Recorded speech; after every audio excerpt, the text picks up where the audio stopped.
مزید سے غسل فرض ہوتا ہے یا نہیں؟ یہ مسئلہ ذرا حیا کے خلاف ہے، لیکن بڑا اہم موضوع ہے، بڑا امپورٹنٹ ٹاپک ہے، اس لیے میں اس پہ واضح طور پہ کھلے الفاظ میں کلام کروں گا، تاکہ کیونکہ پاکی ناپاکی کا مسئلہ ہے، غسل کے ہونے نہ ہونے کا مسئلہ ہے، یہ اہم مسئلہ ہے، اس لیے میں اس کو کھول کر بیان کروں گا، چاہے کچھ لوگوں کو برا لگے معذرت چاہوں گا، لیکن ہے ہی مسئلہ ایسا ہی، کیا کر سکتے ہیں۔ کیونکہ دیکھیے، چھیڑ کھانی کے وقت بیوی سے کچھ بات چیت کرتے وقت ایسا ہوتا ہے کہ شرمگاہ سے کچھ چپچپا سا پانی آ جاتا ہے، تو اب کیا اس پانی کے نکلنے سے منی نہیں، منی تو وہ ہے جس سے بچہ پیدا ہوتا ہے، وہ تو الگ چیز ہے، صرف پانی یعنی چپچپا سا پانی آ جاتا ہے، تو کیا اس سے غسل کرنا ضروری ہو جاتا ہے؟ آدمی ناپاک ہو جاتا ہے؟ یہ مسئلہ مرد کے لیے بھی ہے، عورت کے لیے بھی ہے، دونوں کے لیے یہی مسئلہ ہے جو ابھی آپ کے سامنے بیان کرنے والا ہوں۔ اس مسئلے کے لیے ایک واقعہ سمجھ لیجئے، وہ بھی حدیث سے، حضرت علی کرم اللہ وجہہ، ان سے ایک واقعہ مروی ہے۔ وہ فرماتے ہیں کہ انہوں نے اللہ کے رسول سے پوچھا، عن علی رضی اللہ تعالی عنہ قال سألت النبی صلی اللہ علیہ وسلم عن المذی فقال من المذی الوضوء ومن المنی الغسل۔ یہ حدیث ترمذی شریف میں حدیث نمبر 116 پر مل جائے گی۔ واقعہ یہ ہے، حضرت علی رضی اللہ تعالی عنہ جو صحابی رسول ہیں، نبی پاک صلی اللہ علیہ وسلم کے داماد ہیں، حضرت فاطمہ رضی اللہ تعالی عنہا کے شوہر ہیں۔ جب بیوی سے کبھی بات چیت ہوتی تھی، چھیڑ کھانی ہوتی تھی، تو اس وقت جو ہے حضرت علی کو ایک بیماری تھی کہ وہ بار بار جو ہے مزی خارج ہو جاتی تھی، یعنی وہ چپچپا سا پانی آ جاتا تھا۔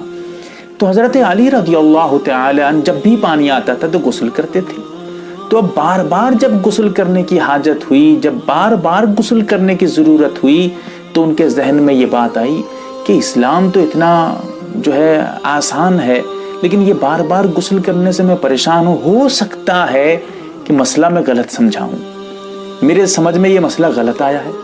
کیونکہ بار بار غسل کرنے سے تو بیماری ہو جاتی ہے، آدمی پریشان ہو جاتا ہے، نزلہ زکام بخار وغیرہ کی شکایت ہو جاتی ہے، تو بار بار غسل کرنا اسلام تو ایک آسان چیز ہے، اسلام پہ عمل کرنا تو آسان ہے، یہ تو مجھے دشوار لگ رہا ہے۔ تو اسی لیے جب ذہن میں یہ سوال آیا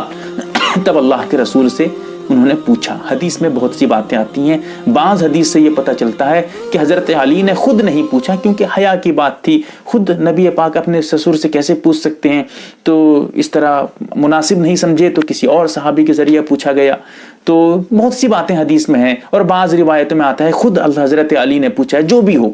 تو کہتے ہیں کہ میں نے حضرت علی فرماتے ہیں میں نے حضور صلی اللہ علیہ وسلم سے پوچھا یا پوچھوایا، تو رسول اللہ صلی اللہ علیہ وسلم نے فرمایا کہ مزی نکلنے سے وضو ٹوٹ جاتا ہے، غسل ضروری نہیں ہوتا ہے، ہاں منی نکلنے سے غسل ضروری ہو جاتا ہے۔ یعنی اس سے کیا پتہ چلا حدیث سے؟ دو باتیں، ایک تو یہ ہے کہ مجتہد اگر ہے اس سے غلطی بھی ہو سکتی ہے، مجتہد کا غلطی کر دینا، یعنی جان بوجھ کے تو غلطی ہوگی نہیں، انجانے میں، وہی انجانے میں اگر مجتہد غلطی کرتا ہے تو ثواب ملتا ہے اس کو، دوسری حدیث میں واضح طور پہ بخاری کی روایت ہے۔ تو یہاں پر حضرت علی رضی اللہ تعالی عنہ جو مجتہد ہیں، ان سے یہ سمجھنے میں چوک ہوئی، اور جہاں آدمی سوال کرے گا، کچھ پوچھے گا، یعنی سوال میں شفا ہے۔ حضرت علی رضی اللہ تعالی عنہ اگر نہیں پوچھتے تو پوری زندگی غسل کرتے رہتے،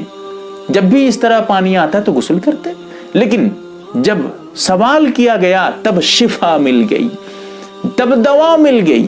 تب پتہ چلا کہ نہیں، غسل ضروری نہیں ہوتا ہے۔ اب مسئلہ بھی یہی ہے،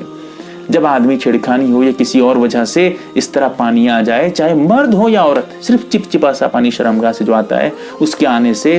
غسل ضروری نہیں ہوتا ہے، آدمی ناپاک نہیں ہوتا ہے، لیکن ہاں وہ جو پانی آتا ہے،